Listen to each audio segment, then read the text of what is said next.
Quando nós falamos de Natal, logo nós pensamos de quão linda é as luzes, pisca-pisca, a árvore de Natal. Queremos ornamentar as nossas casas, colocarmos luzes.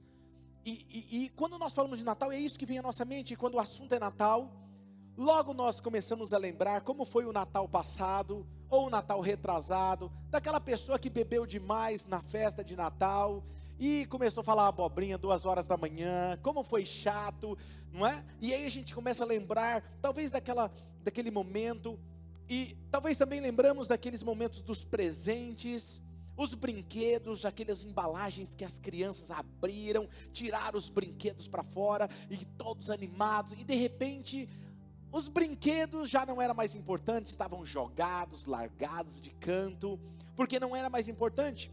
Ou quando nós falamos de Natal, nós lembramos a galera que gosta da comida, lembramos daquela receita que a tia gosta de fazer, não é verdade? Aquela sobremesa, uau, a titia vai fazer dessa vez, e nós vamos sentar, vamos comer, vamos celebrar aquela deliciosa noite de Natal.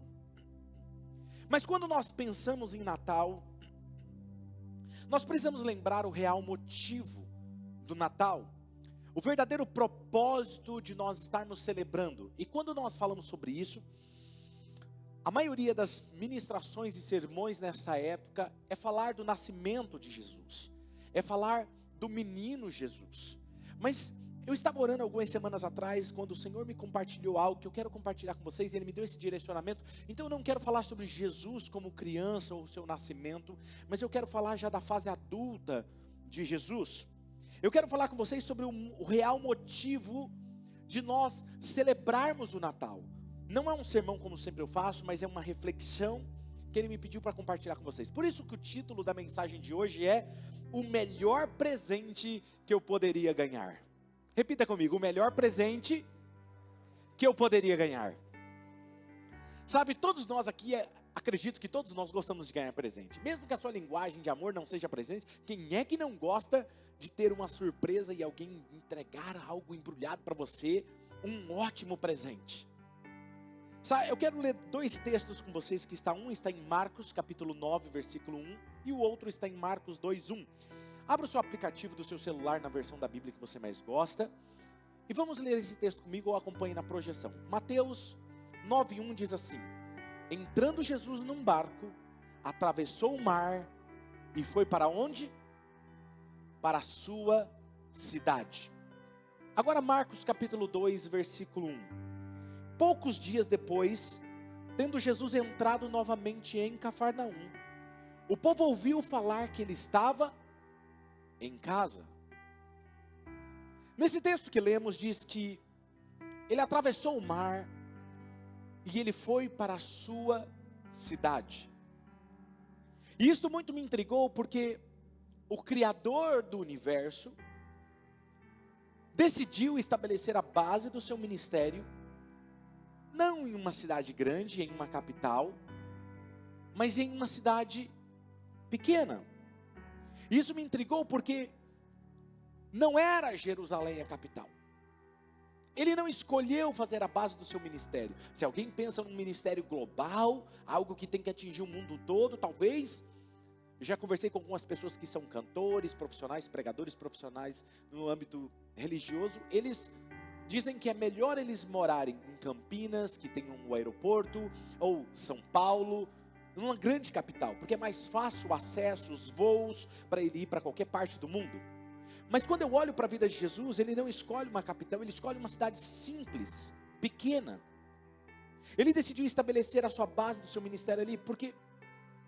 E eu comecei a pensar sobre isso, e isso me intrigou, porque eu posso dizer que Jundiaí é a minha cidade, porque foi onde eu nasci, em Campo Limpo Paulista.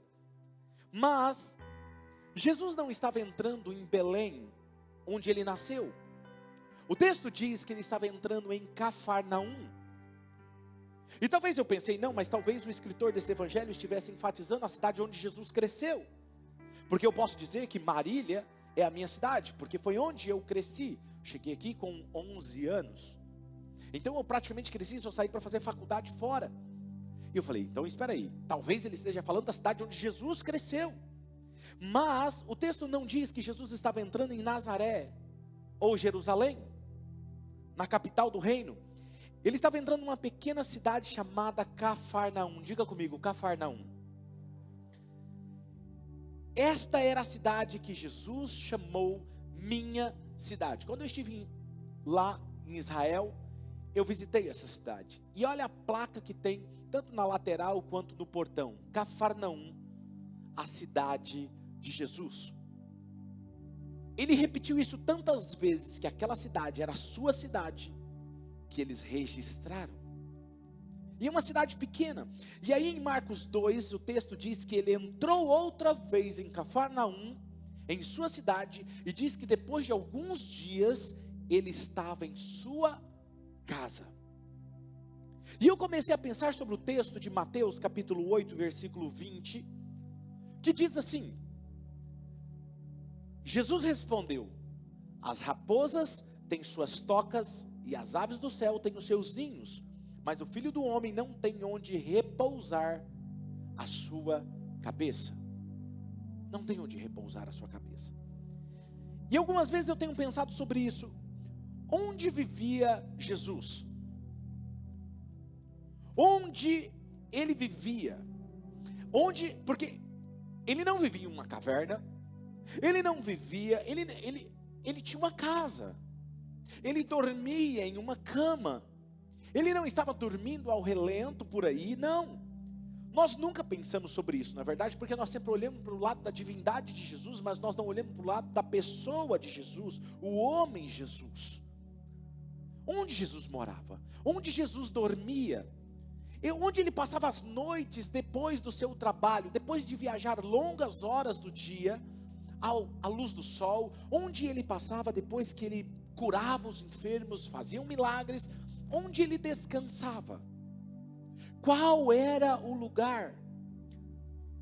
Então eu comecei a perguntar ao Espírito Santo, qual era essa casa? E o que eu descobri que essa casa, em Cafarnaum, era a casa de Pedro. A casa de Pedro. Foi onde ele ensinou, foi onde ele fez milagres extraordinários. E quando nós estávamos lá, em Israel, eu tirei uma foto da parte da estrutura da casa. Em cima tem uma capela, por isso que você está vendo essa parte de cima. E eu fiquei olhando para essa cena, olhando para esses cômodos e falando, Jesus andava por esses corredores. Jesus estava aqui, era uma casa pequena. Agora eu quero que você por um instante, você imagine comigo, o que aconteceu, que Deus, o Criador de todo o universo, toma forma humana, como um verdadeiro presente ao ser humano. Ele se entregou à humanidade, e enquanto ele esteve aqui como ser humano, João capítulo 1, versículo 14, olha o que diz: aquele que é a palavra tornou-se carne e viveu entre nós. Vimos a sua glória, a glória como do unigênito vindo do Pai, cheio de graça e de verdade. Perceba que o texto diz, vimos a sua glória. O que eu descobri é que Deus busca um lugar para fazer a sua habitação. Ele busca um lugar onde ele sinta-se à vontade, e esses lugares onde Deus se sente à vontade são onde coisas extraordinárias acontecem, como na casa de Pedro. Esses dias eu postei nas redes sociais um versículo de Zacarias capítulo 6 e versículo 8 que diz assim: aqueles que foram para a terra do norte fizeram repousar o meu espírito na terra do norte. E o termo aqui repousar, para você imaginar, é como se fosse um lençol. Sabe quando você ergue o lençol e você faz isso aqui, ó, e você deixa ele de forma sutil repousar sobre alguma coisa? O termo no original, ele quer dizer exatamente isso: estabelecer, permanecer. O que o texto de Zacarias está dizendo é que aquele povo que foi para a terra do norte, fizeram o espírito dele repousar e permanecer naquele lugar. O que aconteceu é que essas pessoas que eu quero citar aqui para vocês, fizeram que Jesus se sentisse em sua própria casa, se sentissem à vontade. Eles cativaram o coração de Jesus. Eles conquistaram o coração de Jesus. Eu não sei se você tem o hábito de viajar, mas quando eu viajo, a melhor parte, não importa para onde eu vou, se é para os Estados Unidos, qualquer outro lugar, que seja bom, maravilhoso, lindo, mas não existe melhor parte do dia e da viagem, é quando você está voltando para casa, não é? Você chega em casa, você tira o sapato, você entra, você senta no sofá, você coloca a mala, você deita na cama e fala, enfim, em casa. Sabe aquela sensação? É isso que eu quero que você entenda que está acontecendo com Jesus. Jesus chegava na casa dessas pessoas e ele se sentia à vontade. Agora perceba, é impossível o Espírito Santo se agradar de alguém. Jesus começar a se relacionar com a vida de alguém e essa pessoa não começar a viver coisas extraordinárias, porque onde Jesus se sente à vontade, coisas extraordinárias acontecem. E a primeira mensagem de Deus que eu tenho para vocês, todas essas semanas nós temos falado de ter um relacionamento com Jesus, com a pessoa dele, com Deus. E se você começar a se relacionar com Deus, e ele se sentir à vontade na sua casa, a sua casa será como a casa de Pedro, onde coisas extraordinárias irão acontecer. E se Jesus está na sua casa, ele não precisa virar o ano 2022 para fazer coisas extraordinárias. Deus não está preso ao calendário. Talvez você veio aqui hoje buscando uma mensagem de Deus. Eu tenho uma palavra de Deus para você. O Jesus que nós amamos, que está na sua casa, se ele se sente à vontade lá, ele pode mudar a sua história hoje. Hoje, não amanhã e não o ano que vem. Sabe, nós precisamos entender isso. Marcos capítulo 2, versículo 1 e 2 me fascina, porque olha o que o texto diz. Poucos dias depois, tendo Jesus entrado novamente em Cafarnaum, o povo ouviu falar que ele estava em casa. Então muita gente se reuniu ali, de forma que não havia lugar nem junto à porta, que lhes pregava a palavra. Perceba, quando Jesus estava em casa, o povo ficou sabendo. Deixa eu falar algo para você. Jesus vai estar na sua casa, e a sua família, as pessoas vão saber que Deus está lá. Eles vão saber, de alguma forma, eles vão ouvir falar o que está acontecendo. Foi quando eu estava ministrando sobre a história de Davi, quando Davi colocou a arca na casa de Obed-edom, a notícia correu e chegou ao rei. Deus está prosperando a casa de Obed-edom, porque a arca de Deus está lá. Ao mesmo vai acontecer com você, amém? E assim que nós descobrimos que o melhor presente para a humanidade foi ele se entregar. Foi ele se entregar como Salvador pelo perdão dos nossos pecados, para restituir esse relacionamento com Deus Pai. Agora veja, não só o fato de ele se entregar, mas o fato de nós podermos conviver com ele em nossas vidas e em nossas casas. Foi o que aconteceu no século 17 em alguns lugares, como na Inglaterra, no século 18 em Nova York, no século 20 na Rua Azusa, em Gales. Ele procura um lugar onde ele possa repousar, permanecer. Nós temos falado que nós não queremos apenas uma experiência com Deus, nós queremos que ele venha e sinta-se à vontade e permaneça em nossas vidas. Assim, o que eu quero dizer hoje para vocês é que há coisas que afastam esse presente, afastam, entristece, e que ele não pode deixar habitar o seu espírito, e nós perdemos o privilégio de ter esse presente comigo e com você, em nossas casas, no nosso trabalho, na nossa empresa. Eu quero que ele habite aqui. Eu quero que esta igreja e os nossos campos, este ministério seja como a casa de Marta, Maria e Lázaro, onde ele se sinta à vontade como na casa de Pedro. Ele tinha o prazer de dizer: esta é a minha casa, eu estou em casa. Como há 2000 anos atrás, que eles digam no século 21, lá em Marília, há um lugar onde Jesus ama estar. Nós sempre falamos que nós fazemos tudo aqui por Jesus e por pessoas, e que os nossos filhos um dia possam dizer que os meus pais conversavam com Jesus em casa. Sabe, nós pais, nós somos referência para os nossos filhos. E sabe, nós geralmente quando chega o Natal, nós queremos dar uma lição de moral em nossos filhos, não é? Ensinar como deve ser uma família. Mas muito mais do que uma data comemorativa, eu quero que eles tenham um legado da nossa vida. Que eles olhem para nós não apenas no Natal, mas eles olhem para nós e falem assim: papai e mamãe andavam com Jesus diariamente em casa. Eu quero contar algo para vocês que aconteceu comigo quando eu era criança. Minha mãe, meus pais sempre foram um homem e uma mulher de oração. E eu vivia sempre ouvindo a minha mãe contando histórias e falando assim: eu vou apresentar esse pedido a Jesus. Me dá o seu nome. Rapaz, se você conversar com a minha mãe, muitos de vocês já conhecem ela, e você começar a conversar com ela, não basta 2, 3 palavras, ela vai pedir seu nome. Vai pedir, ela vai falar assim: eu vou colocar no meu caderninho de oração e vou orar por você todos os dias. E ela tem um caderninho de oração que ali, meu filho, se o seu nome entrar ali, só a graça de Jesus, não sai mais. Ela pega e ela ora, ela ajoelha, ela tem calos no joelho de tanto que ela ora, e ela apresenta nome por nome, nome por nome. E eu lembro que eu ouvia essas histórias e testemunhos, e quando alguém contava um testemunho, ela falava assim: não, eu conversei com Jesus. Eu falei, rapaz, como é que Jesus está vindo em casa? E eu não sei, cara, não vejo, ele só tem a hora que eu não estou em casa. Porque eu ia para a escola dominical e a professora falava de Jesus. Eu falava, rapaz, ele é maravilhoso. E agora, se ele está indo lá em casa conversar com a minha mãe, eu só quero saber o horário que ele está indo lá. E aí o que aconteceu? Um dia eu chego em casa, estava brincando lá fora, e quando eu entro, eu escuto a minha mãe chorando e falando: Jesus, isso é assim, Jesus. Eu falei, ele está aqui. Eu falei, mas o que aconteceu que minha mãe está chorando?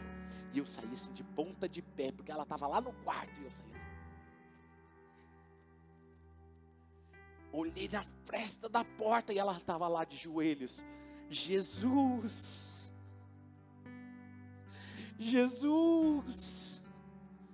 Eu falei assim, mas cadê Jesus que eu não estou vendo ele? Eu aprendi que era esse relacionamento que ela tinha com Jesus, que mudavam as coisas na vida dela e na vida das pessoas com quem ela apresentava Jesus. Então eu quero que o meu filho, os meus filhos e os seus filhos digam: papai e mamãe tinha um lugar especial para Jesus em casa. Meu papai e a minha mamãe, quando iam para Oxygen, para o culto, nós sentíamos uma atmosfera diferente na adoração. Eu amo quando eu vejo essas crianças sentadas aqui me olhando, porque eu quero que elas levem como um maior testemunho: eu amava sentir a presença de Jesus quando papai e mamãe adoravam. Eu não sei qual é o legado que você quer deixar para os seus filhos, mas eu acho que o melhor legado que você pode deixar é um exemplo de alguém que ama a Jesus, que não deixa nada tomar o lugar de Jesus em sua vida. Mas a pergunta é: como atrair Jesus, como cativar para que ele possa se sentir em casa, repousar, permanecer em casa? Porque nós não queremos apenas uma visitação, nós não queremos apenas uma experiência esporádica, nós desejamos mais do que isso. O que o afasta? O que o entristece? Romanos capítulo 8, versículos 5 ao 8, Paulo vai dizer nessa carta aos Romanos o que entristece esse presente, o que afasta esse presente. Porque não basta eu dizer que eu sou um cristão, não basta eu dizer que eu amo a Jesus. Deixa eu te fazer uma pergunta. Casados, vocês que estão aqui me ouvindo, você fala assim: eu amo a minha esposa, eu amo o meu esposo. Mas se você não é gentil, se você não nutre o seu relacionamento, não adianta você falar da boca para fora, se o seu cônjuge não se sente bem do seu lado. Quem está me entendendo? A mesma coisa, não adianta eu dizer que eu amo a Jesus, mas Jesus não se sente bem comigo e com você. Entende o que eu estou querendo dizer? Romanos capítulo 8, versículo 5 a 8 diz: quem vive segundo a carne tem a mente voltada para o que a carne deseja, mas quem vive de acordo com o Espírito, ele tem a mente voltada para o que o Espírito deseja. A mentalidade da carne é morte, mas a mentalidade do Espírito é vida e paz. A mentalidade da carne é inimiga de Deus, porque não se submete à lei de Deus, nem pode fazê-lo. Quem é dominado pela carne não pode agradar a Deus. Meus filhos, ouça o que eu estou falando nesse domingo para você. Você que está aqui online agora, entrou aqui e está me ouvindo. Nós precisamos entender, se você quiser viver o verdadeiro Natal, não é apenas uma data comemorativa, não se trata apenas de uma data, é muito mais do que isso, é ganhar o verdadeiro presente, o melhor presente que você poderia ter, e se relacionar com Ele todos os dias. Por que Jesus veio? Para perdoar os nossos pecados e restaurar o nosso relacionamento com Deus Pai. E se você não entende isso, é como se eu te desse um presente, você me agradecesse: uau, pastor, obrigado, olha que presente incrível. E aí uma semana eu encontro você: e aí, você usou o presente que eu te dei? Eu não usei, mas eu vou usar. Dali um mês: e aí, você usou? Eu não usei, vai estar guardado lá em casa, eu vou usar. Um ano depois: e aí, você usou? Não, eu gostei do presente, mas está lá em casa, um dia eu vou usar. Você receber a Jesus como seu único e suficiente Salvador e não desfrutar desse relacionamento, é como se você ganhasse o presente e deixasse guardado. Porque o maior presente que eu e você poderíamos ter é ter o próprio Deus se relacionando comigo e com você, e as coisas começariam a mudar. Porque eu descobri que Jesus, Ele vai onde Ele é convidado, porém Ele só permanece onde Ele se sente respeitado, honrado e em um ambiente agradável. Se você convidar Ele e dizer: Jesus, vem comigo, Ele vai. Porém Ele permanece onde Ele se sente à vontade para ficar ali. Mas o nosso problema é que nós escolhemos o que? Andar segundo os prazeres da carne. Andamos cheios de orgulho, de ressentimento, hipocrisia, de coisas que afastam Ele de nós. Quando chegamos no Natal, lembramos do ressentimento, o velho ressentimento que temos daquela pessoa. E agora vamos ter que sentar na mesa e vou ter que ver aquela pessoa. Ressentimento. Ou às vezes você fala assim: não, vou passar um óleo de peroba aqui no rosto e vou conversar. E aí, oi, tudo bem, tio? Você é demais, tio. Nossa, eu não suporto. Você dá risada, né? Isso se chama hipocrisia. Transparecer ser uma coisa enquanto você é outra. Isso afasta Ele das nossas vidas. Amós 3,3 diz assim: andarão dois juntos, se não houver entre eles acordo. Todos nós queremos se relacionar com Deus. Quando nós falamos sobre isso, nós queremos andar com Ele, nós queremos nos relacionar com Ele. Mas a Bíblia é clara em dizer: andarão dois juntos, se não houver entre eles acordo. A resposta é não. Sabe qual é o meu problema e o seu problema? É que às vezes nós falamos: nós amamos Jesus, mas nós queremos continuar vivendo a vida do nosso jeito. Queremos escolher os versículos da Bíblia que se aplicam a nós e outros não. Deixa eu te falar uma coisa: você não precisa ser perfeito, mas você precisa trilhar uma jornada de transformação com Ele. Amar a Jesus é andar com Ele, e um dia Ele fala assim para você: filho, não faça isso, isso não faz sentido mais para você, e você abandona aquilo. É você trilhar o caminho onde Ele trilha, é ir onde Ele vai. Por que Ele não habitou lá em Nazaré? Foi onde Ele cresceu. Sabe por que Ele não habitou em Nazaré?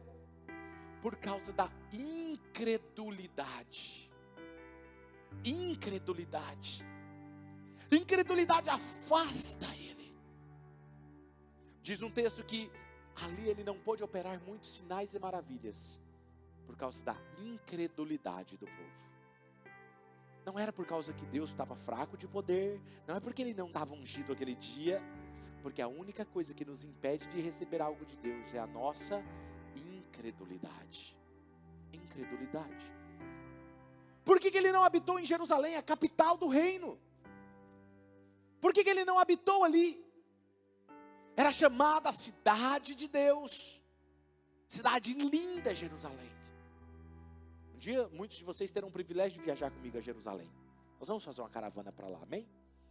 Muitos de vocês vão comigo, eu tenho certeza disso. Nós vamos falar sobre Jesus, na trajetória dele. É linda a cidade. Por que Ele não escolheu ficar ali? Por causa da religiosidade. As pessoas lá sabiam tudo da lei. E porque eles saberem tudo da lei, eles eram capazes de julgar e sentenciar outras pessoas. Falta de amor. A religiosidade tira o amor. A primeira coisa que eu vejo aqui é que aquilo que a minha carne deseja é inimizade contra Deus. O que a minha carne está pedindo é contrário à vontade de Deus. Por isso que você vai entender o que Paulo disse lá em Romanos capítulo 7, versículo 24. Fala, eu agora estou vendo o rosto de vocês, me falem, você digita aqui no chat online, me fala se isso não é o mesmo que você sente, porque eu sinto isso. Olha o que Paulo diz no capítulo 7 de Romanos, versículo 24. Miserável homem que eu sou, quem me libertará do corpo sujeito a essa morte? Paulo está questionando por quê, quem é que vai me fazer me livrar disso aqui, sabe por quê? Porque o versículo 21 e 22 ele vai dizer, assim eu encontro esta lei atuando em mim, quando eu quero fazer o bem, o mal está junto de mim, no íntimo do meu ser eu tenho prazer na lei de Deus, eu quero fazer o bem de Deus, mas eu vejo essa lei, desejando o que não agrada a Deus. Eu me sinto assim às vezes. Você se sente assim? O bem que você quer fazer você não faz, e o mal que você não quer fazer você faz. Às vezes é mais forte essa lei. Você precisa entender que satisfazer os desejos da carne é contender direto com o Espírito de Deus. E muitos de vocês precisam ter esse lembrete. Quando os homens no Antigo Testamento começaram a andar nos prazeres da carne, olha o que o texto diz de Gênesis capítulo 6 e 3. Então disse o Senhor, por causa da perversidade do homem, o meu espírito não contenderá com ele para sempre, e ele só viverá 120 anos. E outros nem conseguem mais viver 120 anos. O que nos faz perder isso? A desobediência, desagradar, entristecer. Quantas coisas fazemos que tem entristecido e afastado o maior presente que nós poderíamos ter. Um homem, uma mulher pode perder tudo da sua conta bancária, ele pode perder o seu melhor emprego, ele pode perder tudo, se ele tiver a presença de Deus com ele, Jesus for o centro da vida dele, ele reconquistará tudo em dobro ou mais, porque o que vem não é o homem que dá, é Deus que supre, porque Deus está com ele, Deus está com ela.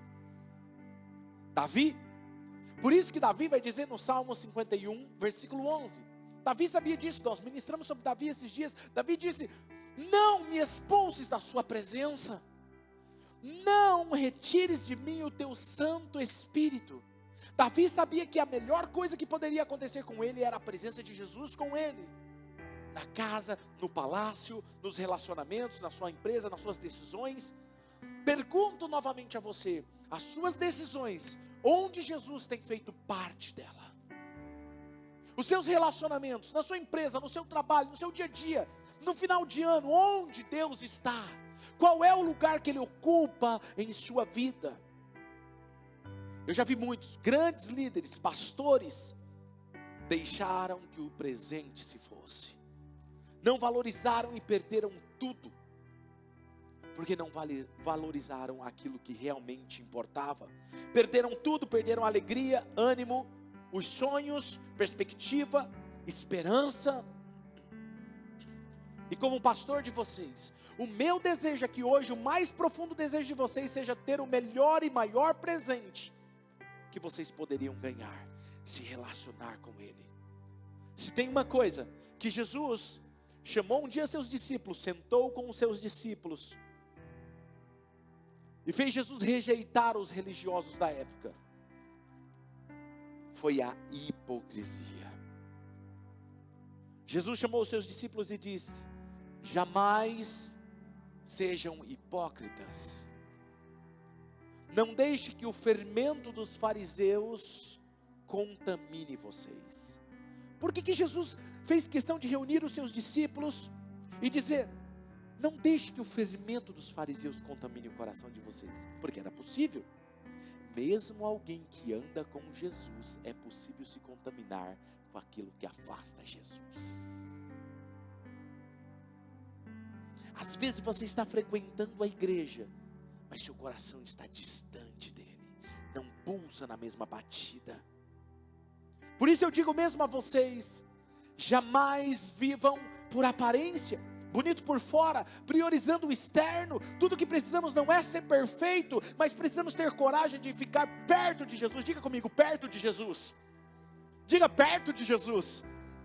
Perto de Jesus. Coragem para ficar perto de Jesus, aquele que pode nos mudar e transformar os nossos relacionamentos. É entender, Senhor, eu não sou perfeito, mas eu quero estar pertinho de Jesus, no meu caminhar, no meu andar, no meu diário, ao deitar, ao descansar, ao levantar. Eu quero estar perto de Jesus, esse é o meu maior desejo. Só existe algo que o afasta, mas se existe algo que o afasta, existe algo que o atrai. Correto? Então todos nós, se existe algo que afasta, então existe algo que o atrai. E a coisa que eu percebi que atrai é a fome espiritual. Diga comigo, fome espiritual. Lembra da história do bebê faminto no meio do culto? Que começou a chorar. Ele não estava nem aí com o protocolo, não estava preocupado com os amigos da mãe. Ele só queria comer, ele queria se alimentar. A fome espiritual, e isso é uma coisa que eu tenho visto na nossa igreja, na nossa casa. Fome espiritual. Fome espiritual. Quando eu vejo stories de vocês, muitos de vocês postando frases do devocional de vocês, pessoas que amam a Jesus, estão com Ele todos os dias, mensagens que vocês me compartilham dizendo, pastor, o que eu estou vivendo é algo incrível com Deus. Isso se chama fome espiritual. Fome espiritual. Fome espiritual é quando você coloca Deus em primeiro. Não. Vai ter uma festa? Vai. Eu vou no culto primeiro, depois eu vou na festa. Não. Primeiro eu vou no Oxygen One, depois eu vou para a balada. Não. Eu vou aqui primeiro. Eu primeiro priorizo Jesus, depois eu vou lá. Primeiro Jesus. É quando o pai e a mãe pegam os seus filhos e falam, não, filho, você não está entendendo. Primeiro Jesus. É quando os filhos olham para mim e para você e sabem que a nossa prioridade é Jesus. Quem era que seguia Jesus? Não eram os perfeitos. Quem seguia Jesus eram as prostitutas, impostores, claro, arrependidos, mas eram eles. Não eram perfeitos ou os mais espirituais da época, muito pelo contrário, eram os rejeitados da época. Andavam e seguiam Jesus, mas eles tinham algo, eles tinham fome e desespero pela presença de Deus. Eles queriam estar com Jesus. Eles passavam 3 dias sem comer, só seguindo Jesus, para ouvir as suas falas, ouvir os seus ensinamentos. Ele queria ver ele ministrando ao povo. Eles queriam tocar em Jesus. Eles queriam, o texto diz que eles apertavam Jesus, empurravam uns aos outros, porque eles queriam estar perto de Jesus, eles queriam tocar em Jesus. Isso fazia o Senhor Jesus se sentir cativado por Ele. E Jesus fazia ele olhar para aquela multidão, e o texto diz, e olhou Jesus com compaixão. Havia algo que atraía Jesus. Jesus era amado, desejado, Ele era o amado deles. Sabe o que Jesus fez? O que fez Jesus ser amigo de Pedro? Primeiro foi fome espiritual. Segundo, desprendimento. Diga comigo, desprendimento. Pastor, o que é isso? Pedro junto com outros. Naquela foto que eu mostrei para vocês da casa de Pedro, eu esqueci de mostrar a foto para vocês, mas naquela foto que tem a casa de Pedro, se você está ali de frente com ela, ao lado esquerdo, menos de 100 metros, tinha sinagoga. Tinha sinagoga. E o texto diz que Jesus estava ali, naquela sinagoga. E alguém ficou possuído por um demônio naquele lugar. E Jesus expulsa o demônio daquela pessoa. E muita gente estava ali e viram aquilo. Outras pessoas viram, mas somente Pedro pegou Jesus e falou, pelas mãos, e falou assim, Jesus, vem comigo, vamos em casa, minha sogra está doente. Que amor, né? Pedir para Jesus curar a sogra. Jesus vai até a casa dele, e a partir dali, Jesus amou tanto ficar ali naquela casa, que falou assim: essa é minha casa. Uau! Como é, por isso que tem pessoas que várias pessoas vão ouvir o mesmo sermão, ouvir a mesma mensagem como você está ouvindo agora, mas poucas pessoas vão pegar na mão de Jesus e dizer: Jesus, eu quero mais que isso, vem comigo para casa. Onde ele vai se sentir à vontade.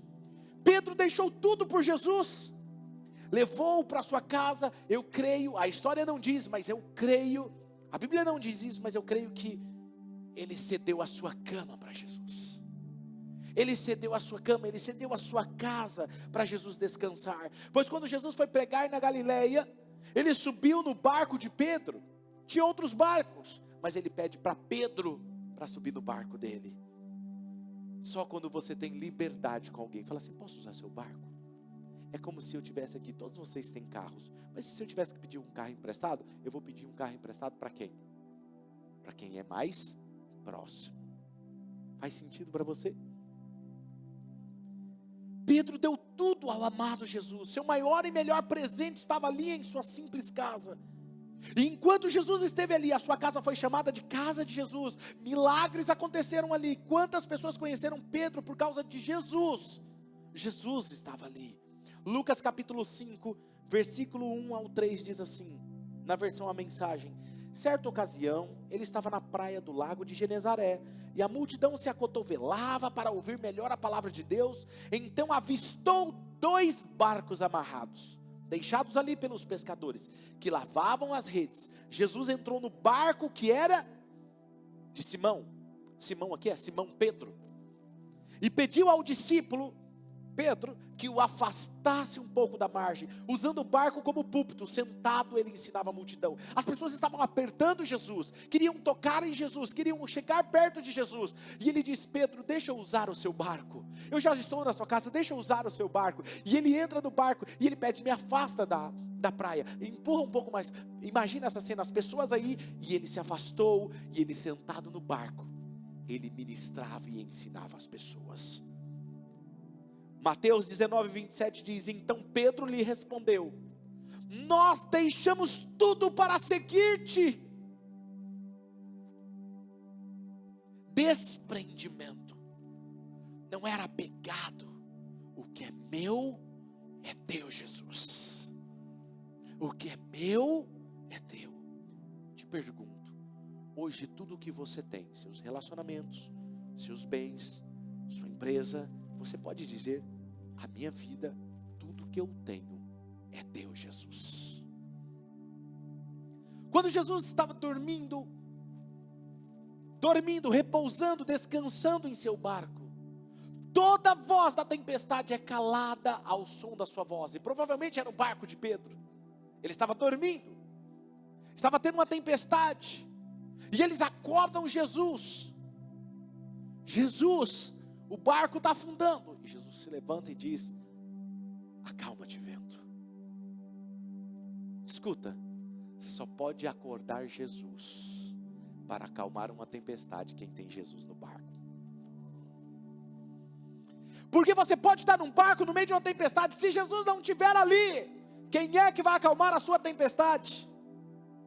Você só pode incomodar o mestre se ele está no barco acomodado.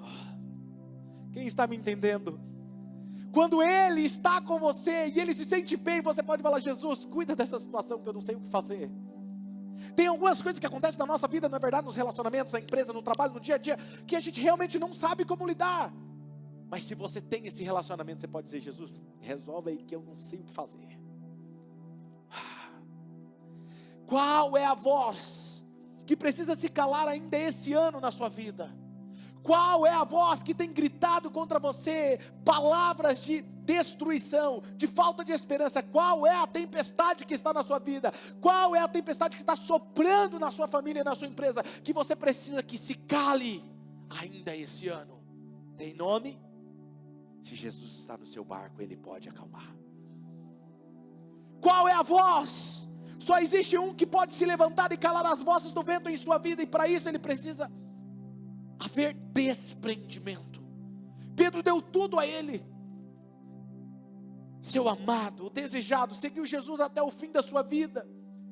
E ele deu a sua vida por Jesus. Diz alguns historiadores que quando Pedro foi pego, preso, iriam tirar a vida de Pedro, iriam crucificar Pedro, como Jesus. E diz alguns historiadores que quando ele foi pego, ele falou assim: vocês vão me crucificar? E eles falaram: sim, você vai morrer como o seu Jesus. E ele falou assim: não, me crucifique de cabeça para baixo, porque eu não sou digno de morrer como meu Senhor. Ele deu tudo, inclusive a sua vida. Pedro cativou o coração de Jesus.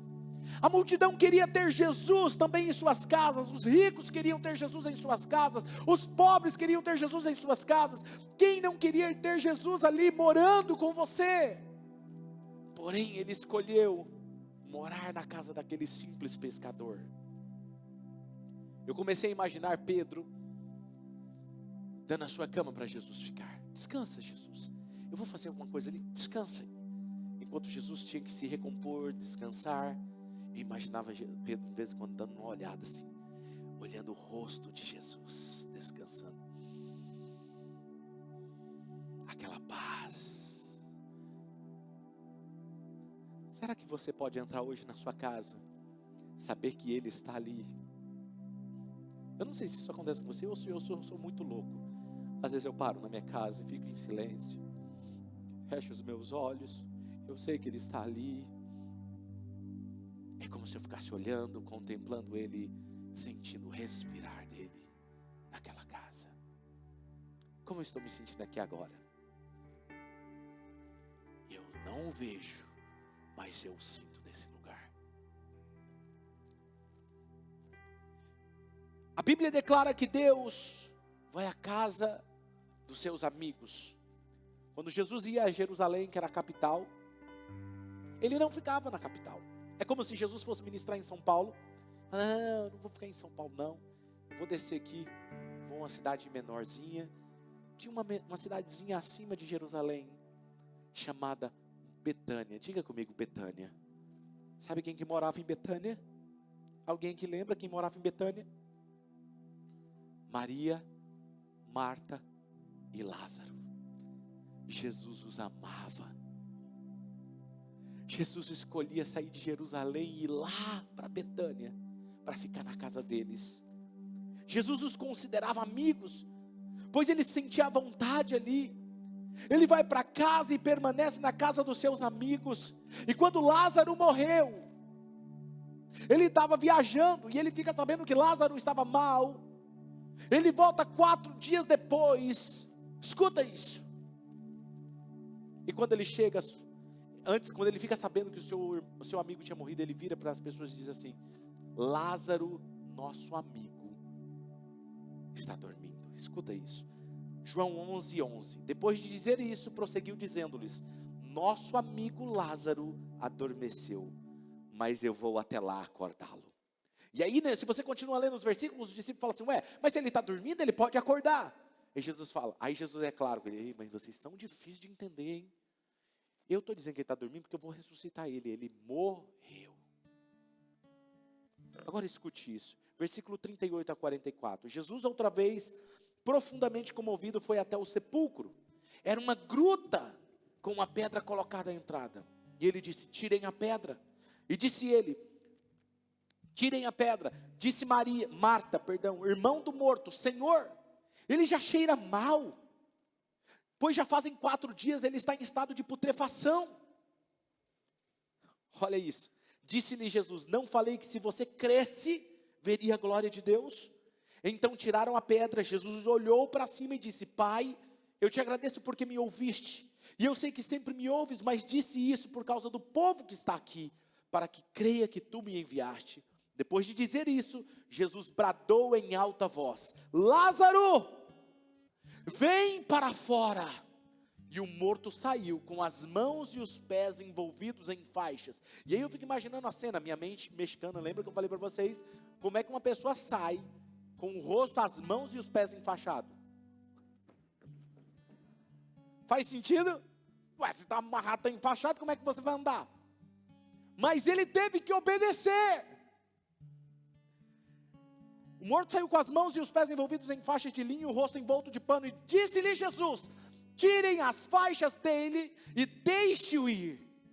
Escute, onde Jesus está, aquilo que está morto ouvirá a voz dele e sairá para fora. Mas sabe o que me chama a atenção? Eu sempre fiquei perguntando por que Jesus demorou 4 dias para ir ver Lázaro, se era seu amigo. Havia uma cultura da época, um misticismo da época, que quando alguém morria, o espírito dessa pessoa ficava 3 dias do lado do corpo. No 4º dia já não tinha mais jeito, porque se fosse para ressuscitar, ressuscitaria. 3 dias. Por que Jesus não veio com 3 dias? Porque senão iriam falar assim: é porque o espírito dele estava ali, pulou para dentro do corpo, está tudo certo. Jesus vem no 4º dia, quando você acha que é impossível, até aquilo que está morto, cheirando mal, se ele chama, sairá para fora. Qual é a gruta que está o seu sonho enterrado? Qual é a gruta que está o seu relacionamento, a sua empresa? Seu casamento talvez quebrado, relacionamento da família se destruindo, profissão sem perspectiva, talvez essa época da pandemia se tornou uma situação tão caótica que você não sabe como vai ser o próximo ano. Futuro sem esperança, filhos, saúde, frustração porque está encerrando o ano não como você desejava. Talvez tantas coisas você esperava que acontecesse e você falou assim: não está terminando como gostaria. Tudo que você precisa é deixar que Ele venha e faça parte da sua vida. O maior e melhor presente é quando você se relaciona com Ele, não é só recebê-lo. Sabendo que mesmo que seus sonhos estejam amarrados, cheirando mal, há 4 dias, apenas confie, porque a matemática de Deus é diferente da sua matemática. Às vezes nós ficamos calculando como que devem se resolver as coisas. Você sabe, não, se acontecer isso, porque se a fulano me chamar para isso, me fizer essa proposta, porque isso aí ajusta isso aqui, eu resolvo isso aqui. Nossa matemática, a matemática de Deus é diferente. Apenas confie. Tudo que você precisa fazer é estar perto de Jesus. Diga comigo, perto de Jesus. Eu aprendi nesses anos que quando Ele está perto, tudo muda. Ele vai à casa daqueles que creem, que amam, aqueles que o desejam, aqueles que lhes obedecem, daqueles que o buscam. Está um texto na Bíblia que diz assim: vocês são meus amigos, se vocês fizerem o que eu vos mando. Obediência, diga comigo, obediência. Quantas vezes esse ano Jesus te pediu para fazer algo e você não fez? O que aconteceu comigo é que eu cultivei esse relacionamento até que eu cativasse o coração dele, até que um dia eu pude ouvir dele que era o meu amigo. Ele se tornou a minha obsessão, o meu maior e melhor presente que eu poderia ganhar. Tem uma música que eu ouço quase todos os dias no meu lugar secreto. Se chama Perto de Jesus. É uma música em espanhol do Jesus Adrian Romero. Admiro demais esse adorador. Eu pedi para o nosso irmão Tiago tirar essa canção em português. Eu queria que você fechasse os olhos e você meditasse na letra dessa canção, porque essa é a minha oração todas as manhãs. Talvez você faça dessa canção a sua oração. Em meu respirar, em meu diar andar, perto de Jesus, quero sempre estar. Em meu despertar, em meu descansar, perto de Jesus, quero encontrar. Perto de Jesus, perto de Jesus, não há outro lugar onde quero estar. Perto de Jesus,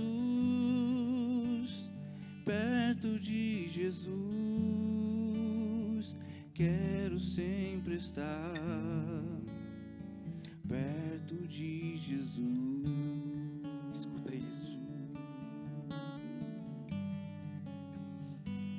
Quando chega o fim de minha vida aqui, perto de Jesus, quero então partir. E quando chega lá na eternidade, perto de Jesus, quero habitar. Perto de Jesus, perto de Jesus. Você pode dizer isso a Ele? Não há outro lugar onde quero estar. Perto de Jesus. Perto de Jesus. Perto de Jesus. Quero sempre estar. Perto de Jesus. Perto de Jesus. Perto de Jesus, não há outro lugar onde quero estar. Perto de Jesus, perto de Jesus, quero sempre estar. Perto de Jesus. Eu não sei o quanto você o deseja. Eu não sei o quanto você o quer em sua casa. Que ele não seja apenas o menino Jesus no Natal para você, mas que ele seja o seu eterno Salvador, que perdoou os seus pecados, que mudou a sua história e que agora você se relaciona com ele. Que você nessa jornada, você deixe de fazer aquilo que o desagrada, aquilo que o entristece, porque você quer estar mais perto. E quanto mais você renuncia, mais perto você está dele, mais perto.